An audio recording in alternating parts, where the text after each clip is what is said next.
welcome to another episode of The Performance Kitchen. Today I'm joined by Susie Walker, nutritionist and founder of the Primal Pantry. Susie, would you like to join me? Thank you. Thanks for having me. Thank you for coming on. Susie, what are you going to be making today? So today I'm going to make paleo sweet potato burgers, burger buns with beef burgers inside and a mango salad to go on the side. That sounds delicious. So what are we going to do first? So first we're going to actually start prepping the actual burger buns made with the grated sweet potato here, and then whilst they're cooking with the burgers, then we'll put the salad togetger. Okay, brilliant. Right, well, let's get started, shall we? Okay. Can I help at all? Can I chop anything up? No, it might be right. Some of it is pre-chopped. Be a bystander. I didn't want to cut my fingers off on camera. so we'll start off with the sweet potato burgers. So this is one whole sweet potato. This will probably make about sort of 4 bun sort of patties with 1 sweet potato. And what we'll do is we'll just start with 2 eggs. Okay, brilliant. Now, I understand you were a nutritionist before you started the Primal Pantry. How did the bars come about? So I was working with clients with a range of different ailments, so from weight management to fatigue to stress to digestive disorders, and then what I found with working with them was stripping their diets and lifestyle right back to basics, so taking out things that could react with the body, grains, gluten, wheat, cows, dairy, worked wonders in whatever condition we were trying to work with. And so meal solutions, breakfast, lunch and dinner were quite straightforward. Where they struggled was snacks. I need a teaspoon, right. Where they struggled was snacks. I'm putting 2 teaspoons, so it's normally 1 teaspoon of coconut flour for every egg that you use. Okay. So 2 teaspoons go in there. So yeah, they wanted a snack, something that they could take, you know, on their journeys, in the car, at their desk, to the gym. And actually there's quite a limited choice out there. So all I was doing was making what are now the Primal Bars, which are a range of completely gluten-free, grain-free energy bars, which are just based on nuts and fruit. I was making them at home, and then clients were interested in trying them out and buying them.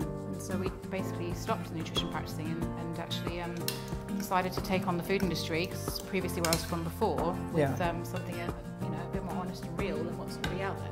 So how did you make the jump from just making these for your clients to becoming what is now a really fast-growing business? Very quickly. Basically, I developed a few recipes, tried them out on clients. Did you have any ones that really didn't work? We wanted one with blueberries. I wanted one with blueberries in, but it's actually very difficult to source blueberries that are 100% pure. Yeah. We've got really, really strict product guidelines in place. So, you know, no sugars, no vegetable oils, no sulfites in the actual ingredients. So all the ingredients we refer to as have to be completely naked, completely 100%. So it's very difficult to source a blueberry, certainly in the quantity that we wanted to make a blueberry bar. But otherwise, I developed 3 recipes, which were the first 3 bars that launched. We managed to source a coconut that's completely sulfite-free, organic coconut chip. You know, we use whole, good quality ingredients to go into each of the bars, and then very quickly found a manufacturer that could make the recipes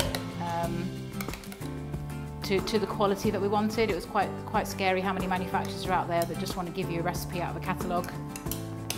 We know that it's not a low-cost item to make because of the nature of the ingredients that we use, but we were adamant we wanted to make something that tasted good and was of the best quality that we could make. So I've just mixed it all together. I just add a little bit of salt, pepper. These are going to be ready for frying. We'll fry these in coconut oil along with the burgers. And so yeah, so that was in October 2013, and then by that December, confirmed a manufacturer, designed a brand and some packaging, and then by January, you know, we were ready to launch, and we thought, you know, should we just give it a go and see what happens, and open up the website. And a gentleman managed to get onto the back page of the website where I set up my own shop. I hadn't actually set it live. He placed his first order. We hadn't even made the bars yet, and then we decided to open the shop up for pre-orders, and we sold 20,000 bars in the first 2 weeks. So it was amazing. Exciting times, yeah. And then it's you know, it's been a whirlwind and a roller coaster since then. So, you know, we've got a range of 5 Primal Bars, 3 protein bars, a range in multi-pack boxes. You know, and the consumers love them, the retailers love them. We've gone into Tesco's, Waitrose, Sainsbury's, Co-op, Whole Foods, various retailers across the UK, and we've just started exporting them to a range of countries around the globe. So that is amazing. It's going 20,000 in 2 weeks is incredible. No, yeah, really good, really good, really pleased. Right, so these will be ready for frying now. So do you need to turn them into patties, or? Yeah, no, we'll use the spoon. I'll turn them into patties and put them straight onto the frying pan. So the last ingredient was just a touch of cinnamon, and then we just form them into patties to put straight into the coconut oil. So how do you develop new recipes for your bars? I understand you've got a new one. Trial and error. Yeah? Yeah, just complete trial and error. We have a look at what we start with, what ingredients we can obtain that are 100% pure.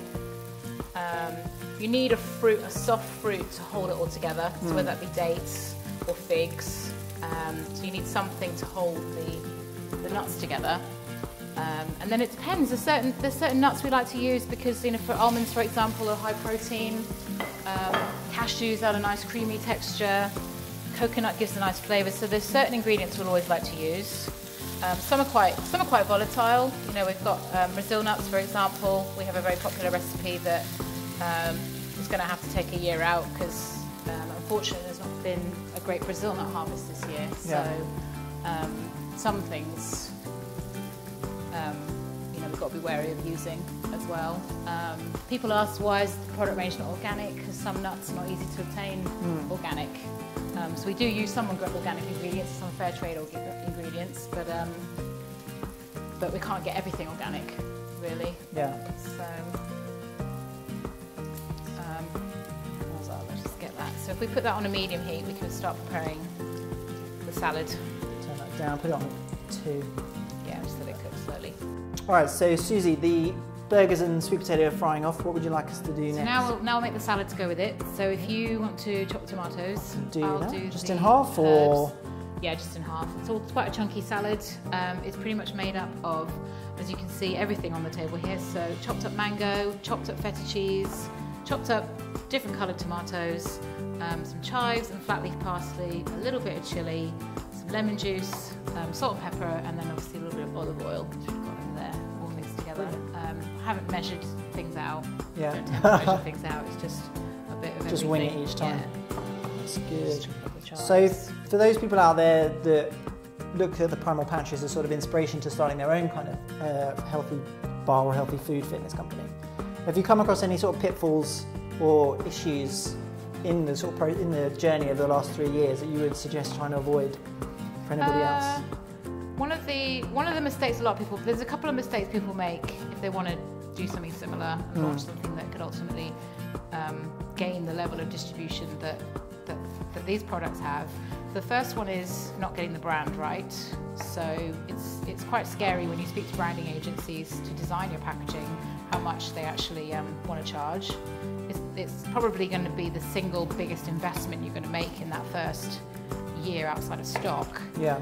But you've got to get it right and you've got to invest in it, because ultimately you could have a great product, but if the brand doesn't look great and isn't right, anyone can copy that product, and the brand is ultimately compromised. Yeah. Did it take you long to find a sort of packaging and a No, name and a colour that you worked with? Yeah, we were really fortunate. We worked with some great guys who are experienced in that sort of small, medium food and drink arena when it came to pack design. And they, you know, we couldn't afford to pay ultimately what they were originally charging, but you know, through a lot of discussion and collaboration with them, we found an arrangement that would work. Ultimately, that would have cost quite a bit of money. Yeah. But it is extremely important, and like I said, it's one of the biggest investments that we could have made, because that was key to the sort of success of the future success of the business. And the other thing is, you know, moving away from thinking about making it yourself. A lot of people will develop something at home, and even if you do develop it at home to sell, you know, bear in mind that if you want to grow, eventually you're going to have someone make it for you. So you're going to have to outsource that manufacturing, and in outsourcing that manufacturing you need to incorporate all the costs and the margins that the manufacturer is going to want, but also crucially that the product might change, because suddenly something being made at home is very different to something that's going to be made in a mass scale kitchen or factory. Our biggest challenge was actually growing. We kind of grew too quickly. So every time we sold stock, made a little bit of profit, that went back into buying more stock. Yeah. So for every bar we sold, we had to go away and make another 2. We're still at that stage in the business, sort of 3 years on. So managing cash is key. So I suppose you could say having some cash before you start, which we didn't really have, is also important.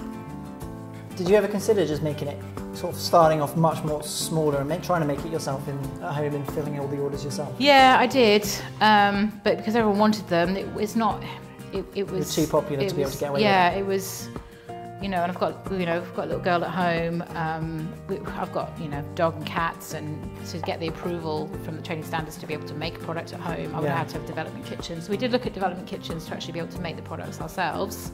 But then ultimately, to the scale of what we wanted to make, following certainly the first order, which we didn't even expect, I'm glad we never went down that route. And a lot of people start down that route, really, and then they're worried that the product's going to change, or you can't get it made for the same costs that you make it yourself. Okay, so I've given a lot of tomatoes here. Yep, no, that's great. So all different coloured tomatoes. So just go in a bowl and just going to go in a bowl, mix it together. Chopped up mango. Feta cheese. So as the Primal, you touched on taking your product abroad. Yeah. Is that something you want to do just across Europe, or have you thought, you think paleo is quite big in the States? Yeah, no, we're not in the US really. We're already selling in, I think it's about 33 markets internationally that it's gone to. Yeah. And then we're a little bit in the US with the box multi-pack range. But ultimately, most of it's Europe, and then we've got interest in Southeast Asia, and then we're also going to be going to New Zealand and Australia as well. So yeah, so it's already taken off internationally. Yeah. It's just getting into more places whilst we're there and making sure that we're there at someone's whole journey. So we've just launched into the UK airports as well. So that's amazing. The challenge now is getting more people aware of the product and knowing that it's out there and to try it really. So how do you feel, I mean, for those people that like yourselves have these sort of food brand ideas and want to get their own sort of paleo bars or whatever it happens to be out there, obviously social media marketing is king key at the moment. Yeah. With getting influencers and bloggers. How much weight do you give to advertising with these Instagrammers? A lot. It's probably our most, outside of sampling bars and attending events, social media is our biggest marketing medium. We've got someone in the team that's dedicated solely to running those accounts. Yeah.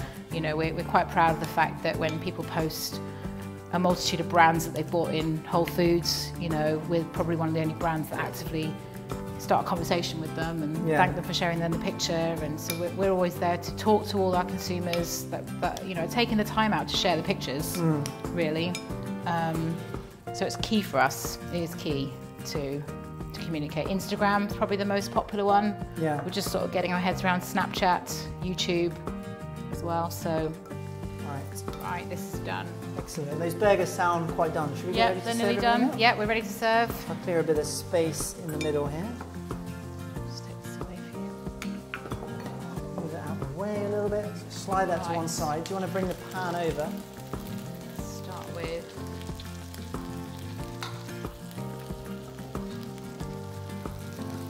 base one. Delicious.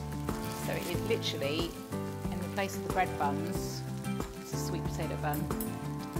And do you have a meal like this often? Is it something you'd cook at home yourself? Yeah, because as you've just seen, it's so easy. Yeah. It's so easy, extremely good for you. Obviously, if you're vegetarian, then you can get mushroom-based burgers as well. Try a bit of the salad on as well. So. Salad. Really quick, really easy. Sweet potatoes not expensive. And then salad to go with it, which create the barbecues. Nice, that's delicious. Loads of flavours actually running through. Chili just gives it that one little bit of kick.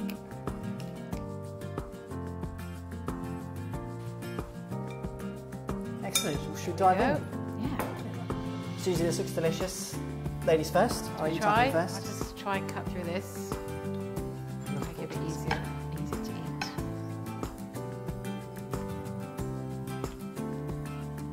It's quite a big piece to try. Does look good. So where can people find a little bit more about the Primal Pantry? The simplest way is actually through the website. So just www.primalpantry.com.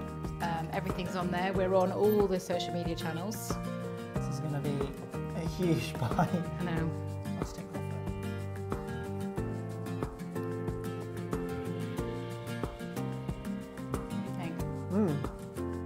Good. It's really nice, actually. Really, really nice. Tasty, simple, easy. Still really hot by the looks of it. Oh, that's really, really nice. That'd be really good on a barbecue. Yeah, I haven't made the sweet potato buns on a barbecue, but I'm sure it would work. That's delicious. Well, Susie, thank you for coming down and joining us today and making me this dinner. Thank you for watching The Performance Kitchen. Find us on Instagram or Facebook or Twitter or subscribe below. Thanks for having me. I'm expecting a cheer. There it is.